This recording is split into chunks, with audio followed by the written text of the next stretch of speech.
Dragi moji, nadam se da vam nisam puno nedostajala. Nedelja za nama bila je burna, stoga smo mučili muku da sastavimo današnju listu. Ne časimo čas. Počinje još jedna epizoda u Trendingu sa Republikom. Plagijat ili ne? Društvene mreže gore od Ceci i Nadici Ademov. Nekoliko dana nakon promocije albuma novih pesama, pevačicu Nadicu Ademov fanovi su optužili da je njena pesma Sve što radiš, sebi radiš plagijat i to ni manje ni više nego velikog hita folk dive Svetlane Cece Ražnatović Lepota. Odmah po objavljivanju, publika se podelila, pa su tako neki tvrdili da pesme samo liče jedna na drugu, ali da o plagiranju nema ni reči, dok su drugi prozivali nekadašnju finalistkinju Zvezda Granda. Raskinuli Aleksandra Mladenović i Isak Šabanović. Aleksandra Mladenović i Isak Šabanović stavili su tačku na 4-mesečnu vezu.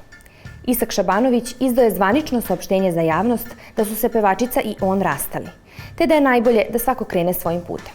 Mladenovićka je ekskluzivno za Republika TV dala izjavu povodom raskida. Milica Dabović šokirala javnost izjavom da je svom sinu Stefanu i otac i majka. Sin košarkašice Milice Dabović u periodu je razvoja, pa ga interesuju razne stvari. Kad čujem da sam ja otac i majka, to mi jako znači.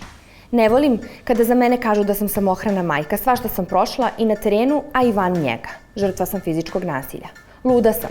Pre neki dan sam rekla da sam budala, ali uvek sam ustajala posle svakog poraza. Sad shvatam koliko neke sitnice čine život i da neke male stvari ostaju neprocenjive. To ranije nisam shvatala. Imam energije za sve. Nije mi teško da se borim, ne samo za svoje dete, već i za drugu decu. Trčim po ulicama i skupljam novac onome kome je potreban za lečenje. Stvarno to volim i nije mi teško, rekla je Milica.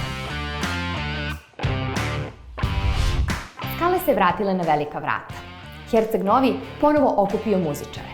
Nekadašnji festival Sunčane skale dobio je novo ruho u organizaciji Radija S.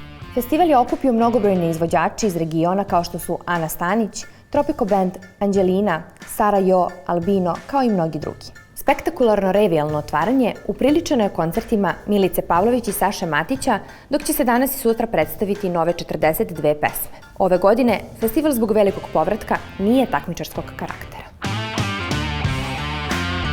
Dragi moji, to bi bilo to za ovu epizodu. Nadam se da ste uživali. Sljedeći susret zakazujemo za tačno 7 dana, a do tada ostanite na portalu republika.rs.